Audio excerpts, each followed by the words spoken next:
All right, let's take a look at momentum homework number 1. I know it came after momentum homework 2, but over the years we edit the way that we do things to make sure it's most clear for you guys. So if you look at momentum homework number 1, it starts out pretty easy. It says, let's compare the momentum in each scenario and justify your answers. Well, that sounds something very schooly here. And this is 1A. Okay, 1A says, two objects A and B have identical velocities. Object A has 3 times the mass of object B. Okay, that's fine. So we're going to just draw this out here. Here's object A. Here's object B. Now it says it has 3 times the mass. So what I'm going to do is I'm going to assume that it has 3 times the mass if they're the same density object.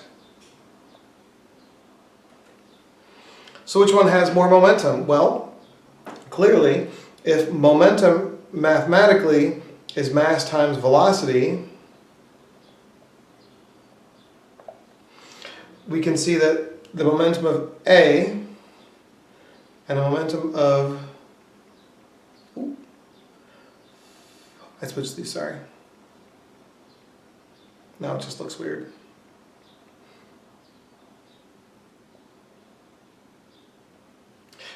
We can see the one with 3 times the mass. If we use our construct from earlier, okay, this is the reason I drew it this way. If we use this construct, we can see that this is mv for this guy. This one has 1, 2, 3m.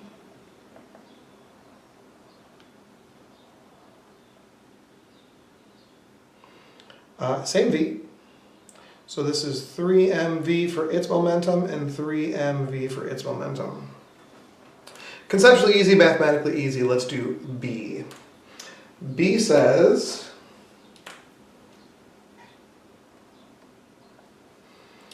two objects C and D have identical masses, but object C has twice the velocity. All right, well this time let's draw our objects.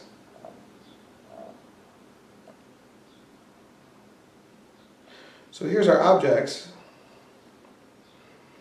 C has twice the velocity, so we'll call this one C and we'll call this one D. So this one's moving fast, this one's moving kind of slow. Mathematically, the momentum of C is going to be m times 2 times the velocity. Momentum of D is mv, so we can see that this one has twice the momentum. If we do our graphical construct, so this one has m2v, and this one has m and v. And we can see that this area is so much more. Clearly it has twice the area, it has twice the momentum. D says, or C says, two objects E and F, where E has 4 times the mass but 1/4 of the velocity. Ooh, I like this one. So here's 1C.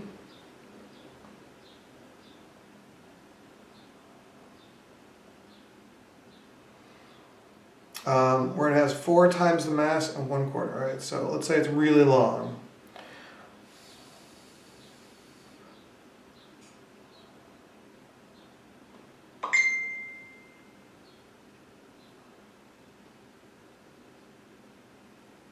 So this is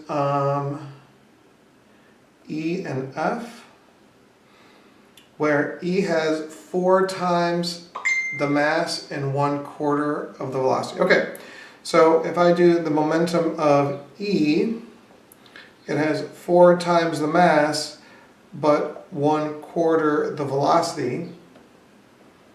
F is going to have mass times velocity. And if you look closely, you can see mathematically these work out the same. Let's see what it looks like here. If it has 4 times the mass, I have 1, 2, 3, 4 times the mass and 1/4 the velocity. But this one down here has 1/4 of the mass, but 4 times the velocity. And what you're going to notice is this is m, this one is 4m, this one is 4v, and this one is, oh, and that's what I wrote it, sorry. This one is v, and this one is v over 4. And you can see that these two areas are equal, so they have the same momentum. So the idea that there's a linear relationship between momentum and mass and a linear relationship between momentum and volume, and to get the momentum, you just multiply them together. Again, conceptually, momentum, I think, is the measurement of how difficult it is to bring an object to a stop, but in this context, you can calculate it pretty easily. Pause a second.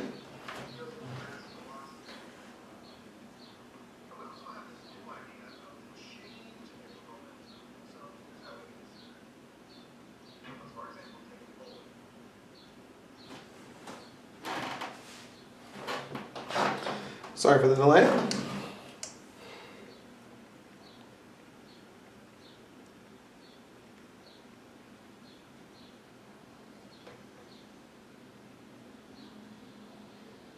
Let's move on to number 2.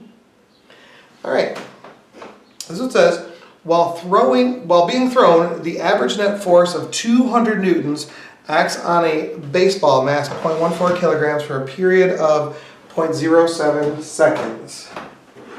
Okay. So I always think it's really handy to diagram these things out. So let's divide this up. We'll do number 2 right over here. This is number 2. Okay. So we have a baseball, and when you're throwing a baseball,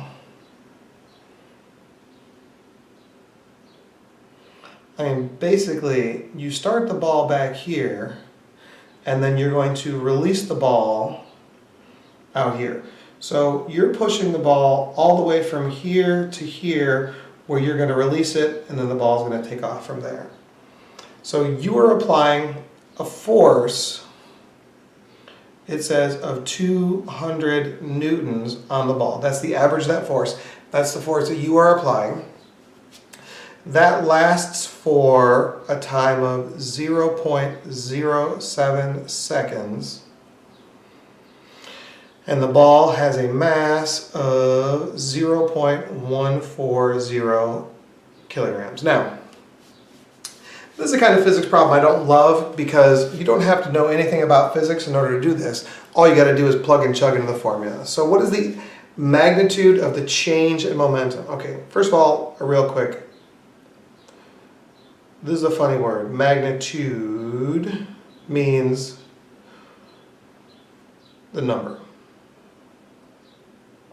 See, in physics, we have some quantities that have both the number value and the direction. Like force has a number value like 42 newtons to the right. Or acceleration, we say it's 10 meters per second in the down direction. Or the velocity was like 25 meters per second at an angle of 30 degrees. So each of these has both the number and the direction associated with it. In physics terms, we call the number with the unit, we call that the magnitude. So the magnitude is the number. And then these other things are the direction. In a very technical sense, these quantities that have both a magnitude and a direction are called vectors. They have the number and the which way. We call it the magnitude and the direction. The magnitude is the number that goes with the vector. Okay, that's enough of that. So the question is, what is the magnitude of the change in momentum? Basically, we're just solving for the change in momentum. So I'm going to solve for the change in momentum. What do we know here? Do I know the force and the time? So let's just do it. We know this is the force multiplied by the time that the force is applied. So the change in momentum, the force is 200 newtons. The time is 0.07 seconds. All right. So that to me looks like something easy. Let's calculate that real fast.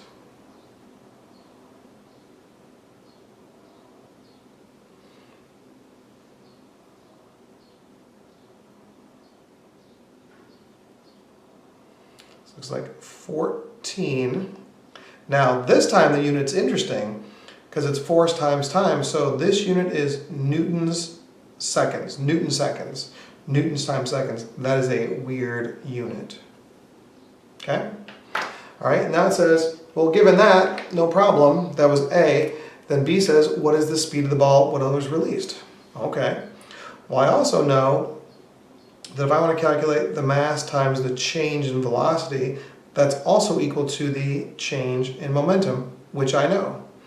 The mass is 0.14. Here's my change in velocity, which is velocity final minus velocity initial, and that's equal to 14. Now in here, what is my initial velocity? When I first let it go, the initial velocity is 0, correct? So that goes to 0. So basically, if I want to find my final velocity, I'm going to take 14 divided by 0.14, which if you're playing along at home should be easy enough.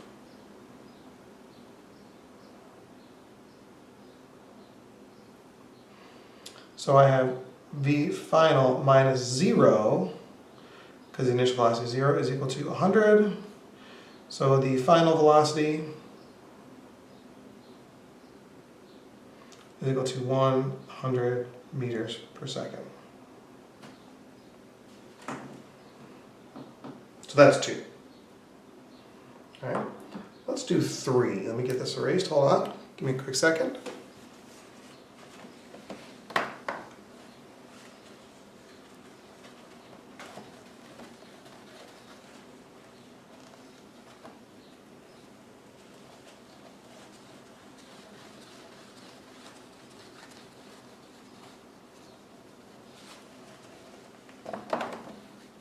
All right, let's do 3.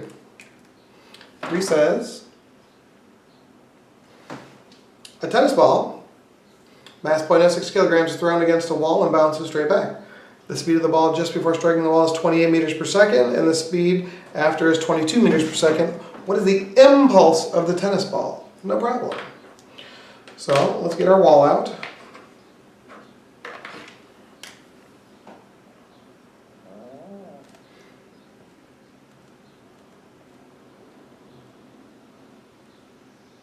Okay, here's our wall, here comes our tennis ball. It's on the way in, it hits, and now it's on the way out. It says the speed on the way in is 28 meters per second, and the speed on the way out is 22 meters per second. Fantastic. So some things we know here. It says the mass of the tennis ball is 0.06 kilograms. No problem. Later on we're going to see the time here. It says the time is equal to 0.005 seconds. Okay. Now, what do they give you here? Do they give you the velocities? Or do they give you the speeds? Because remember, velocity is both the speed and the direction. So let's try to find the initial and final velocities here and see if we can't work these out. What's the initial velocity? Well, we know it's 28 meters per second, but which way is it going? It's going to the left. So let's call the initial velocity negative 28 meters per second. That means the final velocity here would be positive 22 meters per second. Now, these numbers here are minus and plus because I put the wall over here. If I put the wall on the other side, they would be plus and minus. We would end up with the same thing mathematically, but the sign would be different, which is fine. That's totally doable. And we're going to see how this works out here. So the first question, what is the impulse on the tennis ball? Well, this time we don't have the force, but we do have the mass, and we can find the change in velocity. So we're going to say the impulse is equal to the mass times the change in velocity. Oh, what was that? Typo. So the mass is 0.06. The change in velocity is final minus initial. So what's my final velocity? 22. And this is great because it's minus a negative 28. So the change in momentum, the impulse, is actually 0.06 times 50. Let's calculate that real fast.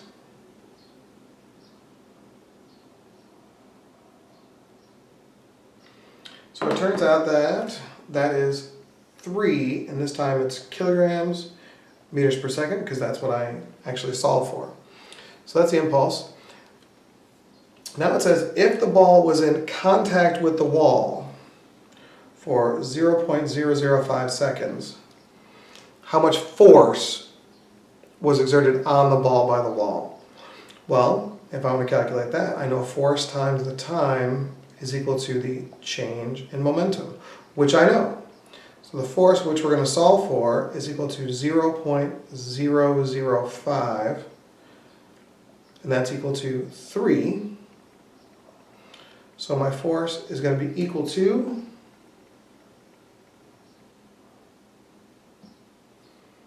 600 newtons. Now, this is 600 newtons. I feel okay. This is the force of the wall on the ball. That's that force there. And we can see that in this case, the ball hits the wall and the wall is pushing it which way? The force is this way, right? This is the force. It's to the right. This is wall on ball. It's to the right. So the question C says, oh, well, if that's true, what is the force of the ball on the wall? Well, the force of ball on wall is going to be equal to negative 600 newtons, because they have to exert equal but opposite forces on each other. If the wall hits the ball with 600 to the right, the ball hits the wall with 600 to the left. These are, again, my all-time favorite. We call these Newton's third law force pairs. Newton's third law force pairs. They're equal in strength, opposite in direction, and act on the other object. Ball on ball, wall on ball. All right, let's do one more.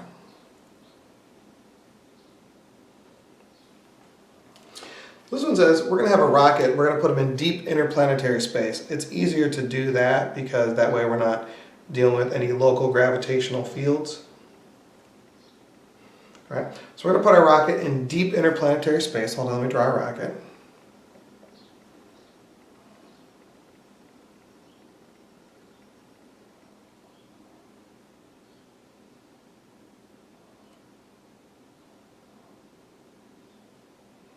Okay, here's our rocket.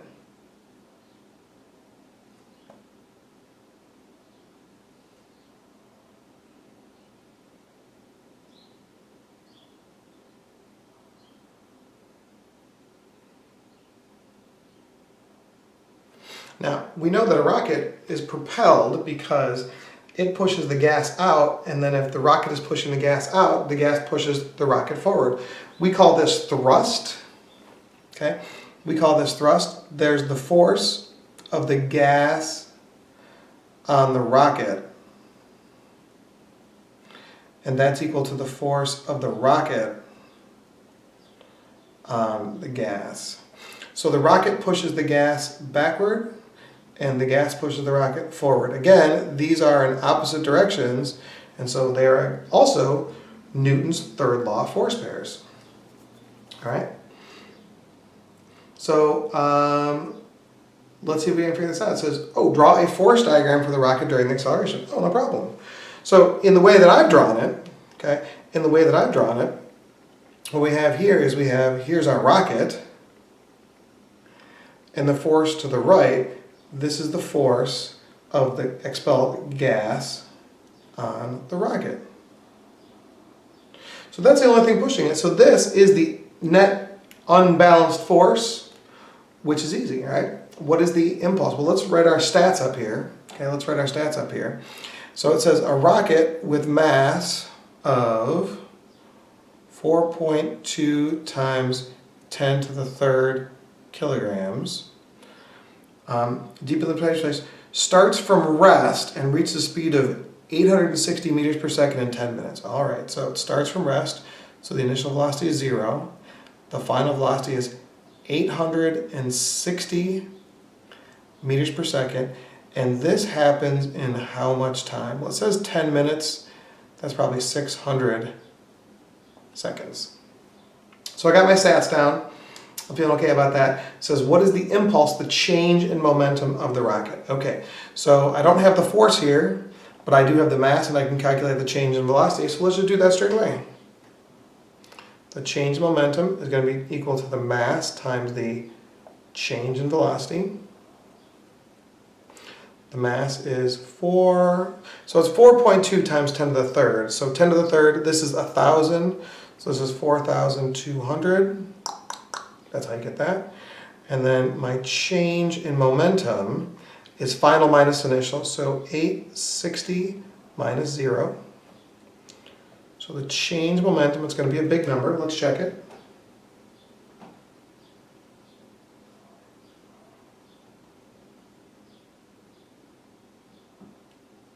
Ooh. 3612000, and that's kilograms meters per second. So it's such a big number because we have a large mass and a large change in velocity, so it's a big number. Okay. Next one says, what is the average net force supplied by the engines? No problem. Well, we know that the force times the time is also equal to the change momentum. So here's the force. The time is 600 seconds. This change momentum is 3612000. So I'm going to divide by 600. And it says the force is equal to 6,020 newtons. So that would be the length of that arrow there. Now, this is a random question, right? This is a random question for D here. It says, for what period of time must the engine burn in order to reach the speed of light? Yikes. So we're taking this information and we're actually asking an unrelated question. So it's not this stuff anymore. Okay, we still have the same mass, all right, but we do still the same initial velocity, but we have different final velocity. So the speed of light, the final velocity, if you didn't look it up, is 3 times 10 to the 8 meters per second. That is a large, very large speed. And so they're asking, what is the time required for that? What I like about this is I can use a version of these. I can actually shove these two things together. And I can say the force times the time the force is applied is equal to the mass times the change in velocity. So we know the force is 6020. The time is what we're solving for. The mass is 4.2 times 10 to the third. Oh, that was a typo. And this is 3 times 10 to the 8. Sorry if this is off the page. I'm trying to squeeze it in here. Let me do a little calculation here.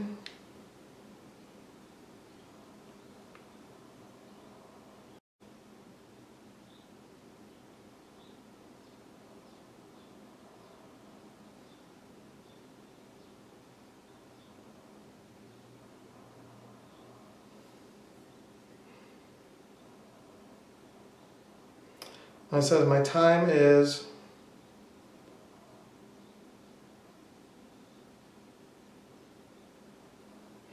basically 2.09 times 10 to the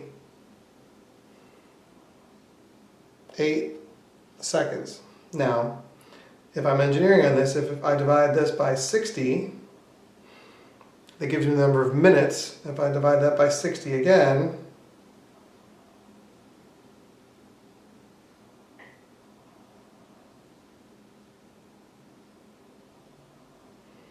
and I divide that by 24, and I divide that by 365, it turns out that this time would be equal to 6.5 years.